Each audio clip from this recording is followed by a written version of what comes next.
Hello friend, welcome to D Kumar life science classes. I am Dinesh Kumar. दोस्तों, आज हम लोग बात करेंगे इन्वायरमेंट एंड इकोलॉजी का बहुत इंपॉर्टेंट आपका टॉपिक है, जिसको हम लोग क्या बोलते हैं, इनिशिएटिव बाय एनजीओ, जिसको हम बोलते हैं नॉन गवर्नमेंट ऑर्गेनाइजेशन। बहुत इंपॉर्टेंट आपका टॉपिक है। जितने भी आपके एग्जाम हैं, हर एग्जाम में इससे क्वेश्चन से अराइज होते हैं, चाहे कंपटीशन के हो चाहे कोर्स के एग्जाम हो। बहुत इंपॉर्टेंट है, चाहे स्टूडेंट बीएससी बीटेक माने किसी भी कोर्स में है तो कहीं ना कहीं इसका क्वेश्चन बहुत बार पूछा गया है। तो दोस्तों, हम लोग स्टार्ट करते हैं 1 बाय 1। पूरा वीडियो देखेगा, आपका वेल कंसेप्ट क्लियर हो जाएगा एनजीओ से रिलेटेड। तो हम लोग स्टार्ट करते हैं 1 बाय 1। सबसे पहले हम लोग बात करते हैं कि एनजीओ का नेचर क्या होता है। तो हम लोग जानते हैं कि एनजीओ जो आपका होता है नॉन प्रॉफिट ऑर्गेनाइजेशन होता है, initiate government awareness and act as catalyst for the environmental protection. देखा जाए, एनजीओ जो आपका होता है नॉन प्रॉफिट ऑर्गेनाइजेशन होता है, जो डिफरेंट इवेंट पे एक्टिविटीज पे वर्क करता है। लेकिन हम लोग डिस्कस करेंगे एनवायरमेंटल प्रोटेक्शन पे। तो एनजीओ जो होता है ये कैटलिस्ट का वर्क करता है एनवायरमेंटल प्रोटेक्शन पे। नॉन गवर्नमेंट ऑर्गेनाइजेशन प्ले एक crucial role in addressing various social, economic and environmental issues globally. अब देखा जाए, जो एनजीओ होता है ये बहुत ही आपके क्रूशियल रोल होता है, डिफरेंट एक्टिविटीज में इन्वॉल्व होता है, वर्क करता है। चाहे सोशल की बात करें, चाहे इकोनॉमिक एक्टिविटी बात, चाहे बहुत इंपॉर्टेंट ग्लोबल लेवल की बात करते हैं, इन्वायरमेंटल को लेकर के बहुत इंपॉर्टेंट वर्क करता है। एनजीओ को हम बोला जाता है जो भी गवर्नमेंट होते हैं, गवर्नमेंट के आँख और कान माने ईयर और आईज होते हैं। कौन? आपके एनजीओ। तो NGO act as eye and ear of government. अब इसमें देखा जाए, एनजीओ की बात करें, बहुत से आपके एनजीओ, लेकिन 300 एनजीओ की हम लोग बात कर रहे हैं, बहुत ही जो इन्वायरमेंट पे वर्क करते हैं डिफरेंट। तो हम बात करते हैं जो 300 एनजीओज हैं, जैसे इसमें बोला देखा जिनको अलग अलग इनका वर्क है। जैसे बोला गया 300 एनजीओ में से 130 एनजीओ, 130 एनजीओ जो आपके engage in environmental awareness and education, जिसमें 300 में 130 एनजीओ आपकी ऐसे हैं जो इन्वायरमेंट के अवेयरनेस एंड एजुकेशन पे क्या करते वर्क करते हैं। 50 एनजीओ आपके ऐसे हैं जो आपके नेचुरल कंजर्वेशन पे वर्क करते हैं। 50 एनजीओ जो आपके हैं they are involve in pollution control, जो भी आपके पॉल्यूशन है उसके कंट्रोल में लगभग 50 एनजीओ हैं जो वर्क करते हैं। 45 एनजीओ जो आपके हैं जो इन्वॉल्व है किसमें, एफॉरेस्टेशन में एंड सोशल फॉरेस्ट्री में, मतलब प्लांटेशन करने में, और जो है आपके सोशल फॉरेस्ट्री में भी वर्क होते हैं। 15 एनजीओ है आपके ऐसे हैं जो आपके रूरल डेवलपमेंट की बात करते हैं, एंड 10 एनजीओ जो आपके होते हैं जो इको डेवलपमेंट की बात करते हैं। इको डेवलपमेंट की बात करते हैं, चाहे हम किसी भी चीज़ का डेवलपमेंट कर रहे हैं तो उसका कहीं ना कहीं इम्पैक्ट हमारे इन्वायरमेंट पे ना पड़े, तो इको फ्रेंडली बेस पे क्या करते हैं, उनका डिजाइनिंग आप लोग करते हैं। जैसे हम लोग बात करते हैं डिफरेंट टाइप के फेस्टिवल होते हैं, तो उसमें आपके आते हैं कि ये हर्बल प्रोडक्ट्स है या आपके क्या कहते हैं इको फ्रेंडली प्रोडक्ट्स हैं। तो इसका मतलब क्या है, ये नियर बाई 10 एनजीओ हैं जो लोग को मोटिवेट करना, अवेयरनेस करना इको डेवलपमेंट के लिए। तो ये आपके 300 जो एनजीओ हैं इसको कैरेक्टराइज किया गया है। डिफरेंट जो आपके हैं काउंटिंग है, जो आपके एनजीओ डिफरेंट सेक्टर में क्या करते हैं, आपके वर्क करती हैं। अब इनिशिएटिव टेकन बाय एनजीओ। अब एनजीओ के कौन कौन से इनिशिएटिव आपके वर्क है, ये बहुत पॉपुलर। सबसे पहला आपका environmental education and awareness among the people. सबसे पहला जो वर्क है इनका इन्वायरमेंटल एजुकेशन एंड अवेयरनेस पे है। सेकंड की बात करते हैं इन्वायरमेंट की बात, जैसे air, water, soil and noise pollution control के लिए होता है, इनका बहुत इंपॉर्टेंट वर्क है।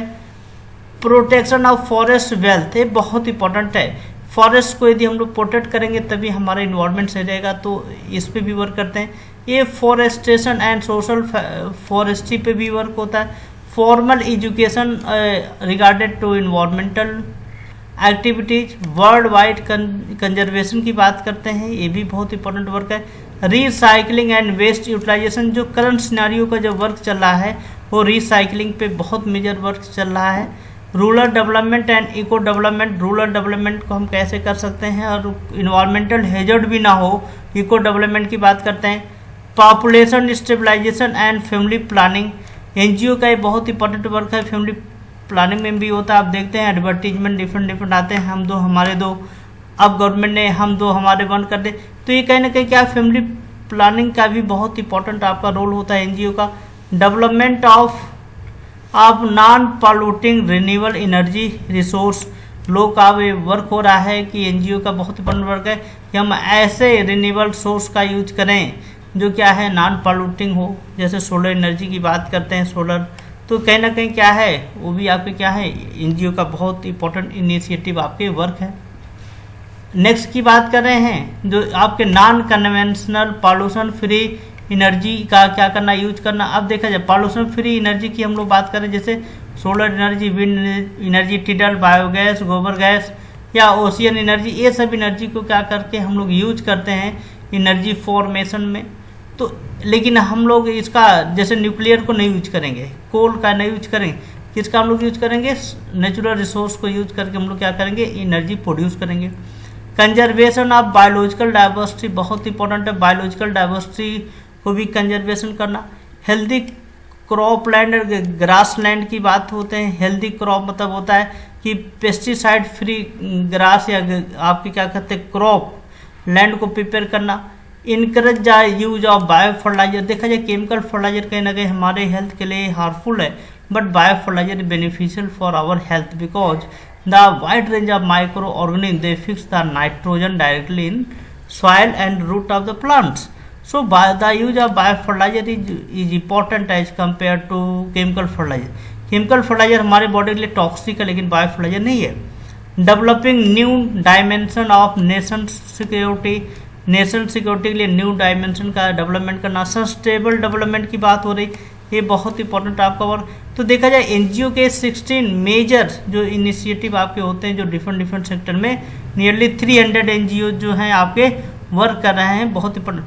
जिसमें इंडिया रैंक की बात करते हैं, India rank 130 in 2018 human development index ranking and the global hunger index for 2018 indicate that 38.4% of children under the 5 in India are studied। तो ये कहीं ना कहीं क्या है इसका इंडिया की हम रैंक की बात करते हैं 2018 में, ये आपका इंडिया का रैंक है जो सोसाइटी माने जो आपके एनजीओ के जो वर्कर हैं। अब रोल क्या है एनजीओ का, देखिए बहुत ही इंपॉर्टेंट होता है। पहला हम बात करते हैं कल्प वृक्ष, बहुत इंपॉर्टेंट है, बहुत बार पूछा गया है। दिस ऑर्गेनाइजेशन, ये ऑर्गेनाइजेशन का नाम है रोल ऑफ एनजीओ, एनजीओ के नाम होते हैं। This organisation start in 1979 as movement oppose the destruction of Delhi green area. देखा जाए दिल्ली ग्रीन एरिया के डिस्ट्रक्शन उस समय बहुत ज़्यादा हो रहे थे, तो उसके लिए कल्प वृक्ष एक एनजीओ थी जो वो इनिशिएट किया था आपके की मूवमेंट अपोज की माने मूवमेंट किया था दिल्ली के ग्रीन एरिया को लेकर कि लोग डिस्ट्रक्शन करें उसको डिस्ट्रॉय ना करें। Kalpavriksh mainly conducting research on environmental subject and as impact assessment study of Narmada valley project, pesticide use in India, air pollution in Delhi and मिनिमी माइनिंग एक्टिविटीज। अब देखा जाए जो कल्प वृक्ष था तो ये कहना कि बहुत इंपॉर्टेंट इन्वायरमेंटल एरिया पे क्या किया रिसर्च किया कि उसका इन्वायरमेंट पे क्या इफेक्ट पड़ा है। तो ये आपके क्या है लोगों को अंदर क्या किया एक एजेंसी माने कल्प वृक्ष is functioning agency on environmental education, लोगों को इन्वायरमेंट के बारे में अवेयरनेस करना चालू कर दिया गया। यदि हमारा इन्वायरमेंट डैमेज हो जाएगा तो कहीं ना कहीं हम हैजर्ड हो जाएंगे।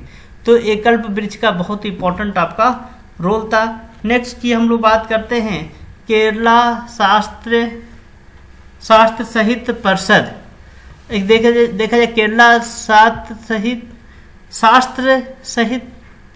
साहित्य परिषद, ये बहुत इंपॉर्टेंट आपका एनजीओ है जो आपके वर्क करता था अवेयरनेस किया करता था किसमें वाटर एंड एनर्जी कंजर्वेशन पे and encourage the use of non conventional source such as smokeless चूल्हाज।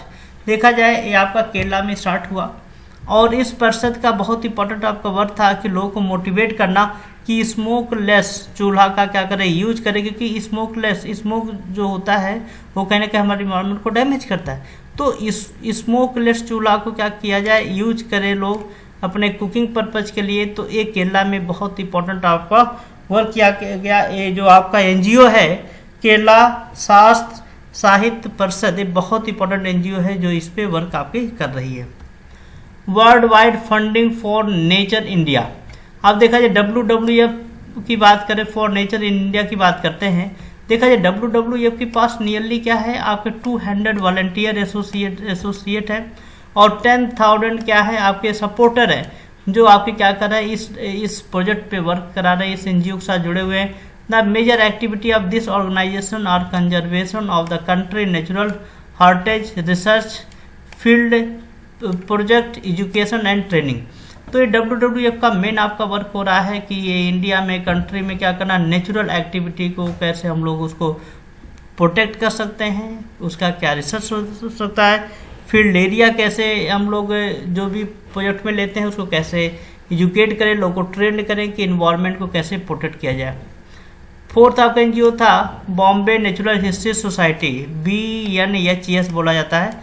इसका मेन वर्क था contribute significantly in saving the tropical forest of silent valley in Kerala. अब देखा जाए साइलेंट वैली इन केरला की बात करते हैं, इनका मेन वर्क था जो आपके वैल्यूएबल ट्रॉपिक फॉरेस्ट है उनको कैसे सेव किया जाए, उसके लिए ये NGO क्या कर रही थी, वर्क कर रही थी। अब देखा जाए NGO listed role in environmental protection. Environment protection के लिए कौन कौन से NGO जो इनका बहुत इंपॉर्टेंट रोल चल रहा है अभी भी।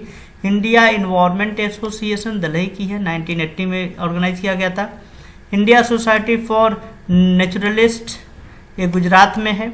सोसाइटी ऑफ क्लीन इन्वायरमेंट ये आपकी महाराष्ट्र की NGO है, बहुत इंपॉर्टेंट आपका NGO जो इन्वायरमेंट पे आपकी वर्क कर रही है प्रेजेंट टाइम में। अब रोल क्या है इंपॉर्टेंट NGO का, बहुत इंपॉर्टेंट मूवमेंट था NGO का जो पूरे वर्ल्ड वाइज इंडिया में बात करते हैं, उनका बहुत इंपॉर्टेंट रोल हो। जैसे सबसे पॉपुलर है क्या, चिपको मूवमेंट, जिसको क्या बोलते हैं विल्डरनेस इथिक, जो यूपी 1973 में स्टार्ट किया गया था। अब चिपको मूवमेंट की हम लोग बात करते हैं, चिपको मूवमेंट का मतलब होता है टू हग और टू स्टिक, इसको बोला गया था to hug to stick. Movement was launch in 1973 by Chandi Prasad Bhatt and सुंदर लाल बहुगुणा। ये दो लोग आप थे जिन्होंने सबसे पहले क्या किया था, चिपको मूवमेंट क्या किया था, स्टार्ट किया, लार्ज स्केल पे हुआ था against large scale felling of tree by timber contractor in the Uttarakhand hill UP. देखा जाए उसमें यूपी में आता था उत्तराखंड, तो देखा जाए उत्तराखंड में क्या हुआ, वहाँ पे जो कॉन्ट्रैक्टर थे टिम्बर को काटते थे, लकड़ियों को काटते थे पहाड़ों पे, और हम लोग जानते हैं कि पहाड़ों की जो सुंदरता होती है वो पौधों से होती है, प्लांट से होती है। तो चंडी प्रसाद भट्ट और सुंदरलाल बहुगुणा ने वहाँ पे मूवमेंट स्टार्ट किया था, चिपको मूवमेंट।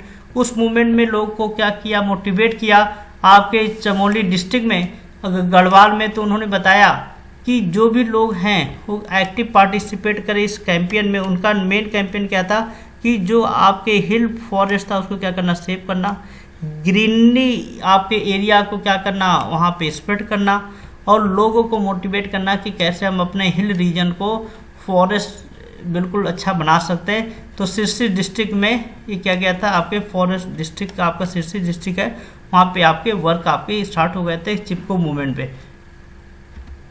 अब चिपको मूवमेंट जो आपके क्रॉस किया गया जियोग्राफिकल बाउंड्री, मतलब क्या है, इंडिया से स्टार्ट हुआ लेकिन चिपको डे के नाम से मनाया जाता है न्यूयॉर्क में USA ऑन अप्रैल 29 1983 में। वहाँ पे USA में 29 अप्रैल 1983 में वहाँ पे डे मनाया जाता है चिपको डे। चिपको डे में आपका न्यूयॉर्क में बहुत पॉपुलर आपको हुआ, जिसमें उसमें चिल्ड्रन जो होते बच्चे असेंबल होते हैं और हक करते हैं विक्ट्री को। आप यूनियन स्क्वायर पार्क में क्या था, वहाँ बच्चों जाते हैं और प्लांट को हक करते हैं, जो बड़े प्लांट होते हैं हक करते हैं, जिसे कोई भी कॉन्ट्रैक्टर उस प्लांट को कट ना कर पाए। तो ये चिपको मूवमेंट आपका इंडिया से स्टार्ट हुआ और वर्ल्ड वाइड माने पूरे अलग कंट्रियों में क्या किया, वहाँ पे इसका बहुत इंपॉर्टेंट रोल हुआ चिपको मूवमेंट का। नेक्स्ट बात करते हैं silent valley movement. Silent valley movement जो आपका है, ये आपका silent valley occupy an area 8,950 hectare at an attitude of 3,000 feet in Kerala. देखा जाए पलेघाट केरला की बात करें डिस्ट्रिक्ट की, यहाँ पे एरिया क्या है, साइलेंट वैली क्या है, ऑक्यूपाई किया गया। कितना एरिया है, 8,950 हेक्टेयर एरिया क्या है, कवर्ड है, जो 300 फीट पे आपका है। It is surrounded by Nilgiri और द ट्रॉपिकल रेन फॉरेस्ट, ये भी देखा जाए बहुत इंपॉर्टेंट आपका pristine tropical rain forest in the western Ghat is the precise reservoir of genetic diversity from where life-saving drug and other valuable material can be extracted in near future।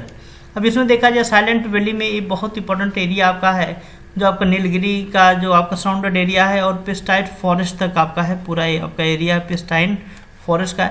इसमें जो आपका western घाट में इसमें बोला गया कि जो जेनेटिक डाइवर्सिटी जो आपकी है उसको क्या करना है, आपको रिजर्व करना, उसको कंट्रोल करना।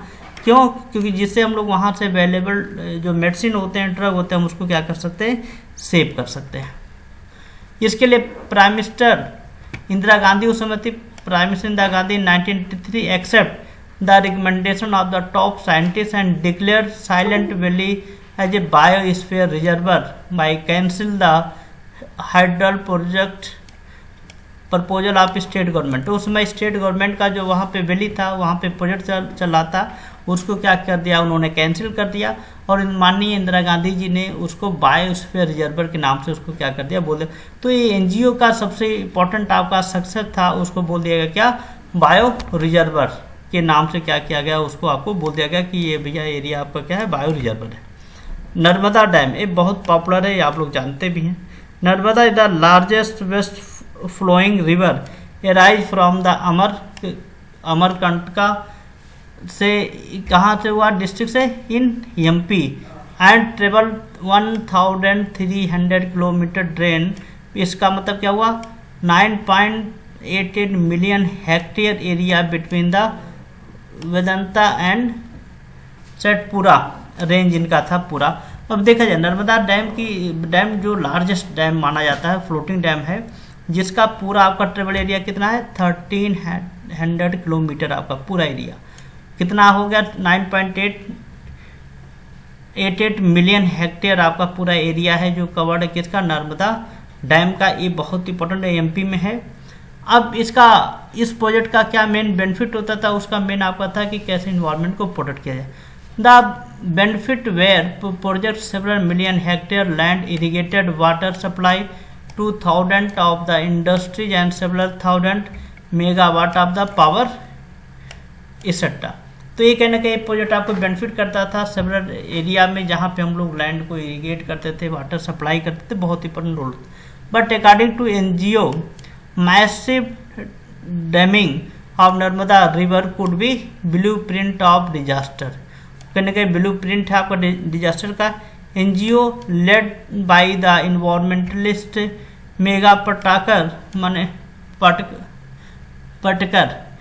पटकर organise sustain movement to still the project of the Sardar Sarovar and Narmada Sagar dam and party succeed. और तो ये यहाँ पे पार्टी सक्सीड, तो यहाँ पे देखा जाए मूवमेंट की बात करते हैं, मेगा पटनागर जी ने का ये बहुत इंपॉर्टेंट आपका ये वर्क था, जो इन्वायरमेंट में मेनली वर्क करते थे नर्मदा डैम पे, उन्होंने बहुत इंपॉर्टेंट वर्क किया था, कैसे हम उसको प्रोटेक्ट किया जाए। थैंक यू दोस्तों, लास्ट तक आप लोगों ने वीडियो देखा। नेक्स्ट लेक्चर में हम लोग बात करेंगे ह्यूमन पॉपुलेशन एंड इन्वायरमेंट। ये बहुत इंपॉर्टेंट चीज़ है कि ह्यूमन पॉपुलेशन जो आपका है उसका इन्वायरमेंट के साथ क्या रिलेशनशिप है। ये वीडियो आपसे और लाइक करें, शेयर करें, सब्सक्राइब करें। यदि कोई भी आपकी क्वेरी हो तो D Kumar life science classes पे हमको मेल कर देंगे, तो जो भी डाउट आपको क्लियर हो जाएगा। Thank you all.